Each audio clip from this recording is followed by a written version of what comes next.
Marshal Tyagi, and Marshal Chopra, DG Caps, senior veterans seated here, serving colleagues, ladies and gentlemen.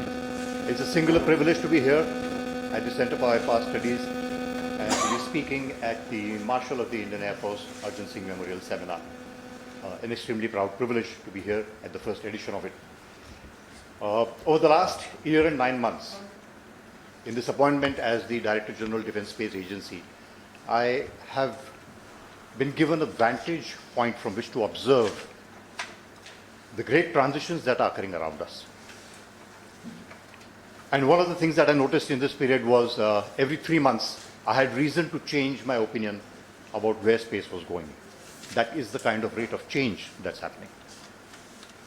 Every few days, I listen to presentations on technology from startups to MSMEs to big industrial houses to international players, each one bringing in something that they tout as a game changer or as disruptive. In my own reflections, I found over 90% of them not to be game changers and merely being progressive advancements to technology. But there are great transitions happening around us. There's a great churning in the space domain. And in my reflections over what it all means and where it all fits, I've been led to a number of new insights, some of which I will share with you today. This is my scope. I'll just speak a little bit about space and the military, and there is a karma connection here. A little bit about what I see as a revolution in space affairs. There's a great deal of literature about revolution in military affairs. I'll dwell on that for a moment and go to what I believe is happening in space. A little glimpse at what future holds for us. And just a little bit about how do we strategize for what is to come internally. So is there really a karma connection? I keep hearing all the time, including from my own officers and including from people in uniform, that space is being militarized. I would like to dispel the notion. Space has always been militarized. Space was primarily a military domain. And the spin-offs that have come from there have later percolated down to the civilian domain. The first object to cross into space as we define it today was a V-2 rocket from the Germans in 1944. The first satellite in space was Sputnik 1, a military intelligence satellite. The first camera put in space was for military reasons. And the first objects to use space for transit of weapons, which was ICBMs at the time in the Cold War. It was all military. And it's only post the first Gulf War, the first space war, that these things have started to trickle into civilian space. Another point that needs to be understood very clearly is that aviation and astronautics are doctrinally and functionally nearly the same. The points of departure are very few. Functionally, they look very, very alike. And the means and the instruments that you use for them are merely an extension of one to the other. The principal advantage of being aloft is the line of sight advantage. The higher you go, the longer you see, the longer you reach, the longer you communicate, the longer you strike. In order to remain aloft, other than lighter than air, it's speed that keeps you up. The higher you go, the faster you need to be, to a limit. Thereafter, it starts slowing down. The principal points of departure is what I put on the slide here. And these have a lot of operational import and need to be understood very clearly. Because in the air, we need aircraft to be propelled, and there is a propellant that has to be carried on board, and that's always limited. One of the characteristics or one of the limitations of air power that we talk about is not enough endurance and not enough persistence. However, air power is locally persistent. It can operate in a local area and maneuver over there for a longer time. In case of space, in the low Earth orbit, it is cyclically persistent. It can't maintain position. It has to go around every time and come back up. But cyclically, once injected into orbit, that spacecraft will be there for years, for decades. If it's taken into the geostationary orbit, then it is persistent. Aircraft are maneuverable. In a classical sense, spacecraft are not. You cannot ask it to do a hard right. It will do what it does by the laws of physics. Aviation is inherently flexible. The same aircraft, multiple payloads, different sectors. Spacecraft cannot do that. Once you put a payload on it, you cannot go back and change that payload. You can't ask it to go to another place when you need it to. Navigation is controllable on aircraft. It is not controllable for spacecraft. What does this all mean? It means that the spacecraft in orbit has got unhindered access anywhere on Earth. The aircraft does not have that. The aircraft has to submit to sovereign laws of a country and say, this is my airspace, you cannot enter. And the aircraft will be forced to turn around and go back. You cannot tell the same thing to the spacecraft because it will do what it does by the laws of physics. It does not obey sovereign laws. Within this, everything about aviation and astronautics is largely the same and an extension of the same principles. Another thing to remember is space is intrinsically global, and therefore, while it gives you solutions from everything down to micro, TBA kind of operations, you have to always look at it as a global thing. If you lose the global context, you lose the war in the TBA. Orbital space is not geographically contained. It cannot be because the Earth spins under the orbit, and therefore every portion of the Earth has to go under that orbit. Spacecraft pass over every bit of the Earth. To know what's happening in this domain, you cannot confine it regionally and look upwards and say, I can understand space. You have to know what's happening on the other side as well, because you're going to be there in a few hours' time. Therefore, 100% awareness is necessary for space traffic management, and 100% observation is not regionally possible. What does this imply? That cooperation and collaboration in space is inescapable. You can't go it alone. And hence the alliances and the partnerships and the cooperations that are required. I see the story of space as in two broad parts. Space 1.0, which was the Cold War space, and Space 2.0, in which we are operating at the moment. So we know the original drivers of World War II, German V-2 rockets, and then the Cold War, essentially ICBMs and ballistic missile defense. That was the paradigm. Then satellite communications with the Sputnik onwards, which gave global reach and therefore global command and control. Then intelligence gathering, and all of it coming together as a system in the first Gulf War, 1991, the shock and awe delivered through space. So once again, to belabor the point, space historically has been driven by military purpose. The civilian domain in those days was largely unaffected, uninvolved. The common man was not affected by space, nor did he participate in space. It was government driven with military purpose. And the Cold War dynamics was essentially a bipolar, and the fight was for political and for psychological advantages. That's why the space race, man on the moon, and all of that. Space 2.0, also called new space fairly often. The main difference is there are multiple players. From bipolar, it's gone to multiplayer. So instead of the two superpower blocks, we now have over 100 states which either own a satellite or have interest in space. 11 of them have independent launch capability. The number was 14, but with the European Space Association, some of them withdrew, and now they have a common launch capability.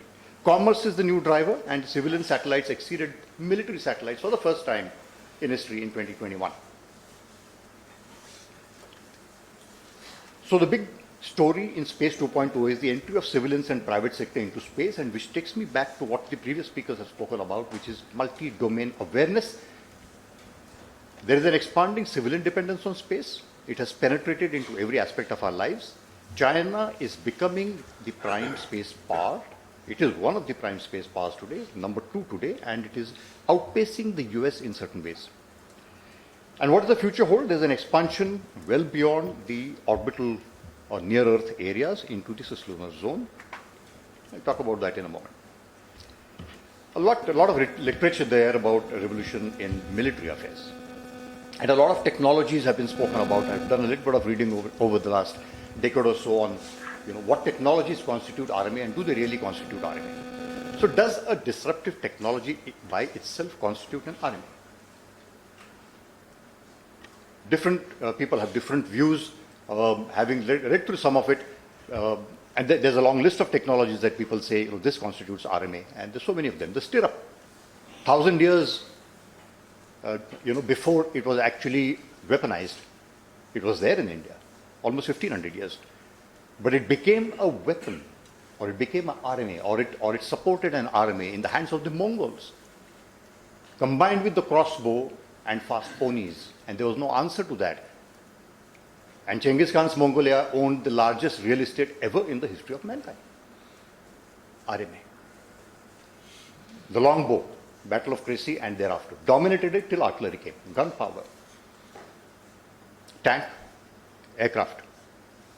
Probably the computer, the first non-weapon of recent times to actually be called or being at the heart of an RMA. But in each of these cases, I think the point to be, it's not the technology which constitutes an RMA, but how it is unified into an operational concept. How do we structure for it? How do we organize for it? How does it become part of the system? Because it is a system which operates and not a single technology. As an example, if you take the air defense in Second World War, the Freya radar of the Germans was there on the scene 2 years before the British radar even came. But it was Hugh Dowding's organization of the radar into the chain home radar system with the observer core, the searchlights, the aircraft, the guns, and the radar, all of it put together, unified into a sector operations center that made all the difference. So how it was organized. Tank was there in the First World War. It was used with a certain amount of effect. But when combined by the Germans, along with the Stukas, communications directly between the tank commander and the aircraft, and then operating together as a system, nobody had an answer, and they hammered their way into all of Europe in those early days. So it's organization and operational concept which is the key to RMA. Is there an RMA currently on? I believe there is, and it is not contingent on a single system. What we have around us is a number of breakthrough technologies which by themselves are powerful enough, but may not constitute an RMA. But put together, take computers, communications, weapons, stealth, propulsion, to name a few, and ahead of us, AI and ML, blockchains, warfare at the speed of light, riding on cyber. But it is their coming together which is what is happening today. If you just take a fifth-gen aircraft today, look at what kind of technologies are going into it. It's the coming together of those technologies. So how soon are we able to adapt these technologies, absorb them, and then weave them together into a powerful system? That is what the RMA is. So the RMA on currently, I believe, is one of a fusion of multiple and disparate technologies. Coming to space, it's already been talked about the grey zone. I call this period the democratization of war. War is becoming a retail object. It is not confined anymore to conventional militaries in uniform and equipped and trained to fight for war. The penetration of cyber and space into everyday life has made all the difference. Riding on cyber technology and something called the Internet of Things, we are all networked, all connected, all vulnerable, all targets, and all possibly warriors. Social media is an extremely powerful thing. Extremely powerful thing. Influence operations, which can lead people to writing in a matter of hours, or mass, exodus. There was a Bangalore thing which was considered a Chinese influence operation upon us. And also social media as a means of ISR, something that's happening in Ukraine. I think Marshal Rajesh and I had a little chat over that just 2 days ago. Society is being drawn into warfare, and if we don't understand that, then we don't understand the context of what's happening today from space onto Earth. And so there is a democratization of space, because that little mobile that we hold in our palms is talking and working through space all the time. It is being enabled by space. Space is, and space-borne products and services are very, very good at enabling asymmetric and ambiguous warfare. It arms that militant, a single fellow, in a desert, as well as it does anybody else. The dependency on space products and services and the entry of private industry and commerce, all of this is the democratization of space. The manner in which warfare will take place involving space will involve everybody. We would be short-sighted to talk about it as a military war. Having said that, look at the number of military space forces that have organized or reorganized in the recent past. So there is a worldwide focus and understanding on exactly what's happening, and therefore a requirement for everybody to reorganize their forces, related to military space. When it comes to the military space, there are 5 classical subdomains that we talk about. ISR, intuitively so, SATCOM, been there from the beginning, and positioning, navigation, timing, which is exclusively from space. We obtain ISR by all means from the surface to air and everywhere else. Similarly with communications, all available. But PNT is the one thing that only space gives us. And ironic it may be, but the farther you go, the more precise you've got. These first 3 constitute those products and services which enable and empower the surface forces and air forces. These are the products and services that flow to the terrestrial warfighter. And to make all of that happen, there is of course the space situational awareness part, without which you cannot function, and countermeasures, which brings us to the fight in space itself. So the first 3, really speaking, constitute space for defense. The next 2 are the defense of space. So once again, very, very analogous to what happens in aviation. So the first 3 empower the surface forces. That is what we do in DSA in partnership with all the services. And the next portion is to safeguard the freedom of operation in space, which is an aerospace mandate, which we have to jointly do with the Air Force. The true revolution actually lies in SATCOM, because that is what gives us the information or decision advantage and precision targeting.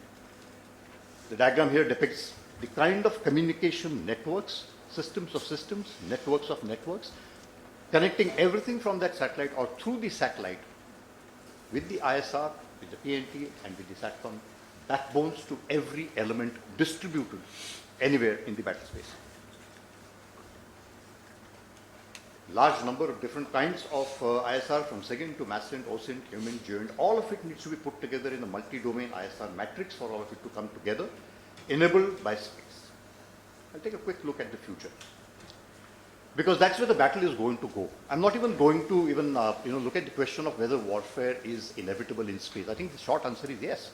It's already been so for a while, that is war through space and war enabled through the medium of space. But now we are coming close to the point where we're going to have to defend that turf. So the future space economy promises to dominate all Earth economies. And what is there in concept and what is there already in the plans is something mind-boggling. Nearly all countries are going to have stakes in space.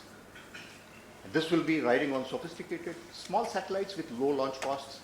It's estimated at a conservative level that over 60,000 satellites will be in low Earth orbit itself. Some estimates put it at over 100,000. Commercial space services will proliferate, where we'll be buying them rather than owning things, and there will be extensive civilian dependency on space.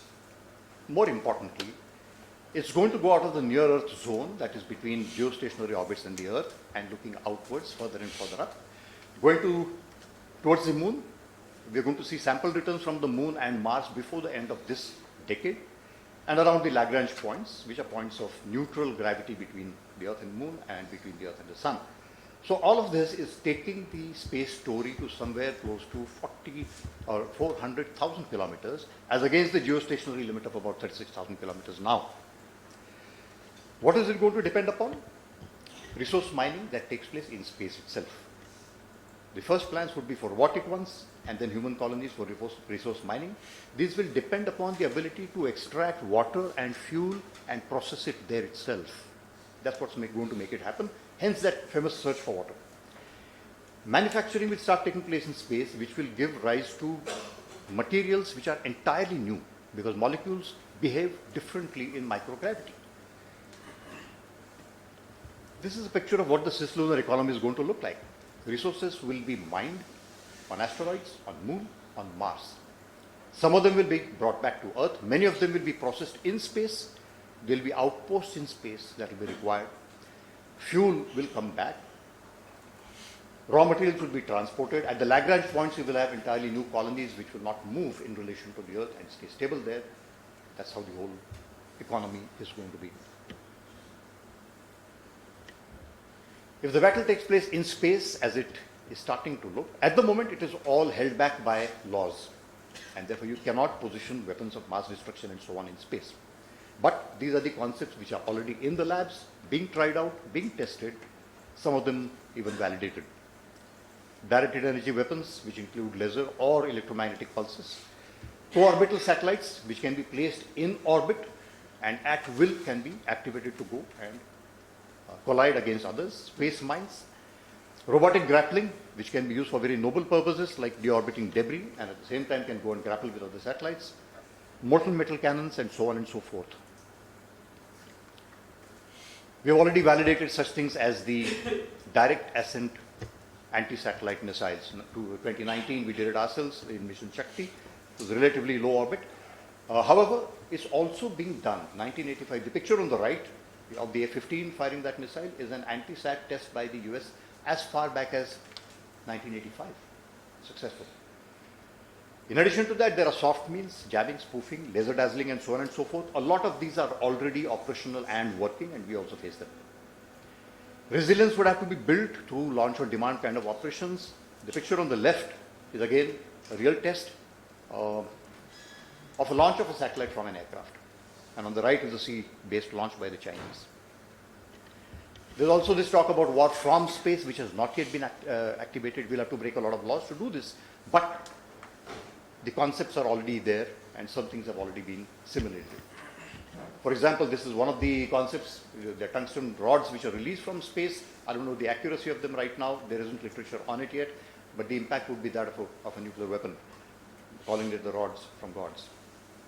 We have heard of the fractional orbital bombing systems, or FOBs, which is in very low orbit using hyperglide vehicles, staying under the space radars, giving very little time to react, and therefore being effective in interrupting its orbit at any time so as to re-enter and strike a target at will.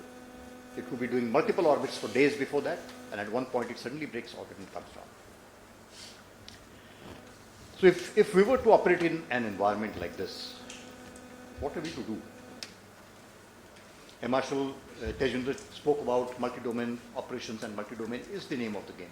We'll have to absorb, in case of any aggression or assault, the initial impact of those assaults and then push back. For this, we have to prepare. We have to push for disruptive technologies, truly disruptive technologies. Another important point made by the previous speakers was that capabilities exist, but they're misleading. It is capacities that you need. Just having a particular capability, in a dozen number does not help. As the Ukraine war has shown, thousands and thousands and thousands of weapons used, no result yet.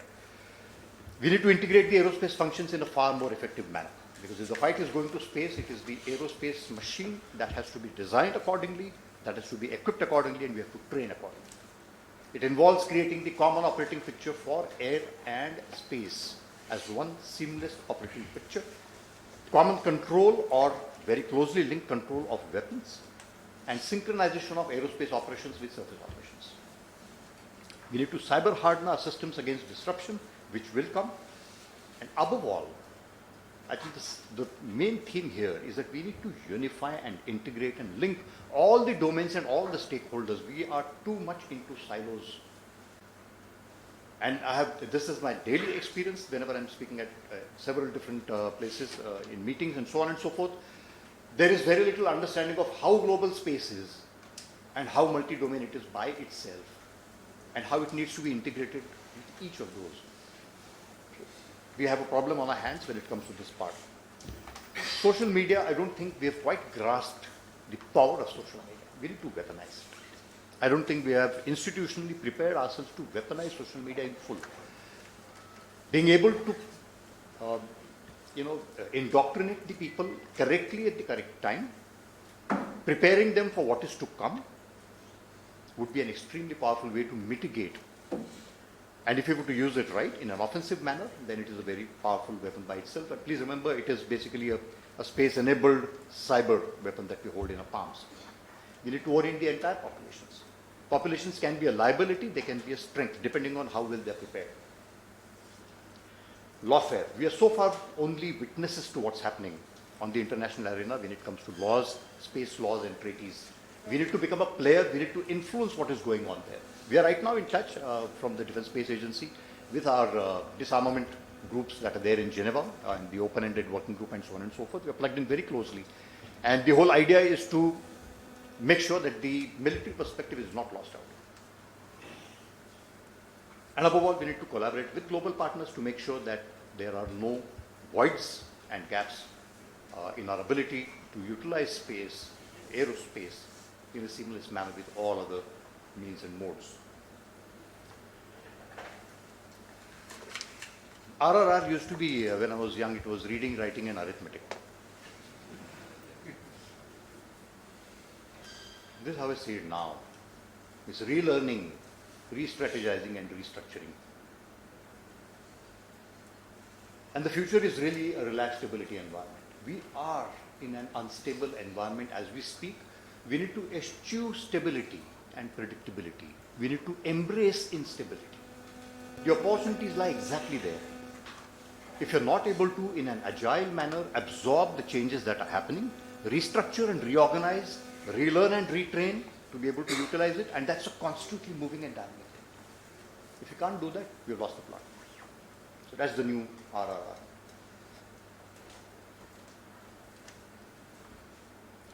We're moving up. With that, I've come to the end of. Thank you.